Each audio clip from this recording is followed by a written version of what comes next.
नमस्कार। आप देख रहे हैं न्यूज रीड और मैं हूं आपके साथ विपिन। आज बात एक ऐसे मुद्दे की जो सीधे आपकी रसोई से जुड़ा है और शायद आपकी रोजमर्रा की जिंदगी से भी। Gas cylinder. पिछले कुछ दिनों से बिहार के कई जिलों में एक अजीब तस्वीर देखने को मिल रही है। गैस एजेंसियों के बाहर लंबी लाइनें, कहीं 200 मीटर, कहीं 300 मीटर और कहीं कहीं आधा किलोमीटर तक। लोग खाली सिलेंडर लेकर घंटों खड़े हैं। कुछ लोग सुबह से लाइन में लग जाते हैं, कुछ लोग दोपहर तक इंतजार करते हैं और कई लोग शाम तक खड़े रहते हैं। लेकिन इसके बाद भी हर किसी को सिलेंडर नहीं मिल पा रहा है। कई लोग निराश होकर खाली हाथ लौट रहे हैं। अब सवाल उठता है, क्या सच में बिहार में गैस की कमी हो गई है? क्या देश में एलपीजी संकट शुरू हो गया है या फिर यह सिर्फ एक अफवाह का असर है? आज की इस वीडियो में हम समझने की कोशिश करेंगे बिहार में एलपीजी संकट की असली वजह क्या है, सोशल मीडिया की अफवाहें कैसे फैलती है, क्या सच में गैस की सप्लाई रुक सकती है और इसका असर आम लोगों पर क्या पड़ता है। सबसे पहले बात करते हैं जमीनी हालात की। पटना में एचपी गैस गोदाम के बाहर करीब आधा किलोमीटर लंबी लाइन लग गई। लोग खाली सिलेंडर लेकर सड़क किनारे इंतजार करते दिखाई दिए। कुछ लोग बार बार एजेंसी के गेट की तरफ देख रहे थे। उन्हें डर था कहीं नंबर आने से पहले सिलेंडर खत्म न हो जाए। कई लोगों ने कहा वे सुबह 7 बजे से लाइन में खड़े हैं, लेकिन दोपहर तक भी सिलेंडर नहीं मिला। दरभंगा में भी एक ऐसी ही तस्वीर देखने को मिली। सुबह 6 बजे से लोग लाइन में लग गए। जैसे जैसे समय बीतता गया, लाइन लंबी होती गई। कई जगह भीड़ इतनी बढ़ गई कि धक्का मुक्की की नौबत आ गई। जमुई में कतार खड़ी महिलाओं ने कहा 8-8 घंटे लाइन में लगने के बाद भी गैस नहीं मिल रहा। कुछ महिलाओं ने कहा घर में खाना बनाना मुश्किल हो गया है, बच्चों को खाना खिलाना समस्या बन गया है। कई लोगों ने कहा उन्हें समझ नहीं आ रहा कि अचानक ऐसी स्थिति क्यों बन गई। लेकिन दूसरी तरफ प्रशासन का दावा है गैस की कोई कमी नहीं है। पटना में जिलाधिकारी ने गैस एजेंसियों और अधिकारियों के साथ एक अहम बैठक की। इस बैठक में गैस कंपनियों के प्रतिनिधि भी शामिल हुए।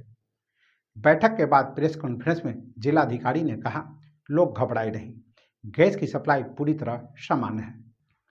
हर एजेंसी पर निगरानी रखी जा रही है, स्टॉक की लगातार जांच हो रही है, ब्लैक मार्केटिंग रोकने के लिए टीमें बनाई गई है और जरूरत पड़ने पर अतिरिक्त सप्लाई भी भेजी जाएगी। लेकिन प्रशासन के इस बयान के बाद भी लोगों की चिंता कम नहीं हो रही, क्योंकि जब लोग एजेंसी के बाहर इतनी लंबी लाइनें देखते हैं तो उन्हें लगता है शायद कोई बड़ी समस्या है। अब बात करते हैं इस पूरी कहानी के सबसे अहम किरदार की, सोशल मीडिया। पिछले कुछ दिनों में व्हाट्सएप और सोशल मीडिया प्लेटफॉर्म पर कई तरह के मैसेज वायरल होने लगे। कुछ मैसेज में लिखा गया जल्दी गैस भरवा लो, कुछ में कहा गया आने वाले दिनों में गैस की सप्लाई रुक सकती है। कुछ मैसेज में अंतर्राष्ट्रीय तनाव का जिक्र भी किया गया। कहा गया अमेरिका, इजरायल और ईरान के बीच तनाव बढ़ गया है और इसी वजह से गैस की सप्लाई प्रभावित हो सकती है। हालांकि इन मैसेज का कोई आधिकारिक स्रोत नहीं था, लेकिन सोशल मीडिया की दुनिया में अफवाह भी खबर की तरह फैल जाती है और जब लोग एक ही बात बार बार सुनते हैं तो धीरे धीरे उसे सच मानने लगते हैं। अब यहाँ एक शब्द समझना जरूरी है, पैनिक बाइंग, यानी डर की वजह से जरूरत से ज़्यादा सामान खरीदना। जब लोगों को लगता है कि कोई चीज़ जल्द खत्म हो सकती है तो वे उसे तुरंत खरीद लेते हैं और अक्सर ज़रूरत से ज़्यादा खरीद लेते हैं। यही कोरोना महामारी के दौरान भी देखने को मिला था, जब लोगों ने राशन, दवाइयाँ, सैनिटाइजर बड़ी मात्रा में खरीद लिए थे और इसी वजह से कई जगह सप्लाई पर दबाव पड़ गया था। अब कुछ वैसी ही स्थिति गैस सिलेंडर के साथ देखने को मिल रही है। अब बात करते हैं भारत में एलपीजी की स्थिति की। भारत दुनिया के सबसे बड़े एलपीजी उपभोक्ताओं में से एक है। देश में करीब 30 करोड़ से ज़्यादा एलपीजी उपभोक्ता हैं। प्रधानमंत्री उज्ज्वला योजना के बाद गांव-गांव में गैस कनेक्शन पहुंचा है, लेकिन भारत अपनी ज़रूरत का करीब 60% एलपीजी विदेशों से आयात करता है, मुख्य रूप से सऊदी अरब, कतर, यूएई और मध्य पूर्व के अन्य देशों से। इसलिए अगर दुनिया में ऊर्जा संकट होता है तो उसका असर भारत पर भी पड़ सकता है। लेकिन ऊर्जा विशेषज्ञों का कहना है फिलहाल ऐसी कोई स्थिति नहीं है जिससे अचानक गैस की सप्लाई रुक जाए। तो फिर सवाल उठता है, अगर गैस की कमी नहीं तो फिर इतनी लंबी लाइनें क्यों लग रही है? इसका जवाब काफ़ी सरल है। गैस एजेंसियों की डिलीवरी क्षमता सीमित होती है। एक गैस एजेंसी एक दिन में सीमित संख्या में ही सिलेंडर दे सकती है, लेकिन अगर एक ही दिन में सैकड़ों लोग सिलेंडर लेने पहुंच जाए तो वितरण व्यवस्था डगमगा जाती है, और यही अभी कई जगह देखने को मिल रहा है। लेकिन अब एक और बड़ा सवाल सामने आता है, क्या सच में भारत में गैस की कमी हो सकती है? और अगर अंतर्राष्ट्रीय हालात बिगड़ते हैं तो क्या उसका असर भारत तक पहुंच सकता है? इसे समझने के लिए हमें पहले एलपीजी के वैश्विक बाजार को समझना होगा। दुनिया में एलपीजी यानी लिक्विफाइड पेट्रोलियम गैस मुख्य रूप से दो स्रोतों से आती है।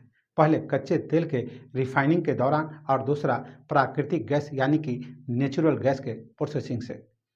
दुनिया में एलपीजी के सबसे उत्पादक देश है अमेरिका, सऊदी अरब, कतर और रूस। इन देशों से बड़ी मात्रा में एलपीजी का निर्यात होता है और यही गैस दुनिया के कई देशों तक पहुंचती है। भारत भी इन्हीं देशों से एलपीजी आयात करता है। भारत में एलपीजी की सप्लाई कई बड़े सरकारी उपक्रम संभालते हैं, जैसे इंडियन ऑयल, भारत पेट्रोलियम और हिंदुस्तान पेट्रोलियम। एक कंपनियां विदेशों से एलपीजी खरीदती है, फिर बड़े जहाज़ों के जरिए इसे भारत लाया जाता है। देश के बंदरगाहों पर विशाल एलपीजी टर्मिनल होते हैं। एलपीजी को स्टोरेज टैंकों में रखा जाता है, फिर टैंकरों के जरिए इसे अलग अलग राज्यों में भेजा जाता है और अंत में गैस एजेंसियों के जरिए यह गैस उपभोक्ताओं तक पहुंचती है। यानी एलपीजी की सप्लाई एक बहुत बड़ा नेटवर्क है, जिसमें शामिल होते हैं अंतर्राष्ट्रीय खरीद, समुद्री परिवहन, स्टोरेज टर्मिनल और ट्रांसपोर्ट टैंकर और गैस एजेंसियां। अगर इस नेटवर्क का कोई एक हिस्सा भी प्रभावित हो जाए तो सप्लाई पर असर पड़ सकता है, लेकिन फिलहाल ऐसा कुछ नज़र नहीं आ रहा। पिछले कुछ समय से मध्य पूर्व और पश्चिम एशिया में तनाव बढ़ने की खबरें सामने आती रही हैं। कभी इजरायल और ईरान के बीच तनाव की खबर, कभी अमेरिका और ईरान के बीच तनाव की खबर। और जब भी मध्य पूर्व में तनाव बढ़ता है तो दुनिया के ऊर्जा बाजार पर उसका असर पड़ सकता है, क्योंकि दुनिया के सबसे बड़े तेल और गैस उत्पादक देश इसी क्षेत्र में मौजूद हैं। अगर यहाँ कोई बड़ा संकट होता है तो तेल की कीमतें बढ़ सकती है, गैस की कीमतें बढ़ सकती है और सप्लाई भी प्रभावित हो सकती है। लेकिन ऊर्जा विशेषज्ञों का कहना है फिलहाल ऐसी कोई स्थिति नहीं है जिससे भारत में एलपीजी की सप्लाई रुक जाए। भारत के पास पर्याप्त स्टॉक है और सप्लाई चेन समान रूप से काम कर रही है। अब सवाल है, अगर देश में गैस की कमी नहीं है तो फिर बिहार में यह स्थिति क्यों बन गई? इसके पीछे कई कारण हो सकते हैं। पहला, अचानक मांग का बढ़ जाना। जब लोग अफवाह सुनकर एक साथ सिलेंडर लेने पहुंचते हैं तो गैस एजेंसियों पर अचानक दबाव पड़ता है। दूसरा कारण, लॉजिस्टिक्स। कई बार ट्रांसपोर्ट में देरी या डिलीवरी में रुकावट की वजह से भी अस्थायी समस्या पैदा हो सकती है। तीसरा कारण, ब्लैक मार्केटिंग। कई बार कुछ लोग सिलेंडर जमा करके उन्हें ज़्यादा कीमत पर बेचने की कोशिश करते हैं। हालांकि प्रशासन का कहना है इसी गतिविधियों पर नज़र रखी जा रही है और अगर कहीं ब्लैक मार्केटिंग होती है तो उस पर सख्त कार्रवाई की जाएगी। लेकिन सिर्फ प्रशासन का बयान लोगों की चिंता पूरी तरह खत्म नहीं कर पाता, क्योंकि जब लोग एजेंसी के बाहर लंबी लाइन देखते हैं तो उन्हें लगता है शायद कोई बड़ी समस्या है, और यही डर धीरे धीरे भीड़ को बढ़ा देता है। एक व्यक्ति लाइन में लगता है तो दूसरा सोचता है अगर मैं नहीं गया तो शायद मुझे गैस नहीं मिलेगी, और यही सोच भीड़ को और बड़ा बना देती है। गैस संकट की खबरों का असर अब सिर्फ एजेंसियों तक सीमित नहीं रहा, इसका असर बाजार पर भी दिखाई देने लगा है। पटना और आसपास के इलाकों में इंडक्शन चूल्हों की मांग अचानक बढ़ गई है। दुकानदारों का कहना है कि पिछले कुछ दिनों में इंडक्शन की बिक्री कई गुना बढ़ गई। कुछ दुकानदारों में स्टॉक खत्म तक हो गए हैं। इसके अलावा लकड़ी और कोयले की मांग भी तेजी से बढ़ रही है और इसके दाम भी ऊपर जाने लगे हैं। यानी एक अफवाह धीरे धीरे पूरे बाजार को प्रभावित करने लगती है। गैस की समस्या सबसे ज़्यादा असर गरीब और मध्यम वर्ग पर पड़ता है, क्योंकि कई परिवारों के पास सिर्फ एक ही सिलेंडर होता है। अगर वह सिलेंडर खाली हो जाए तो नया सिलेंडर समय पर न मिले तो खाना बनाना मुश्किल हो जाता है।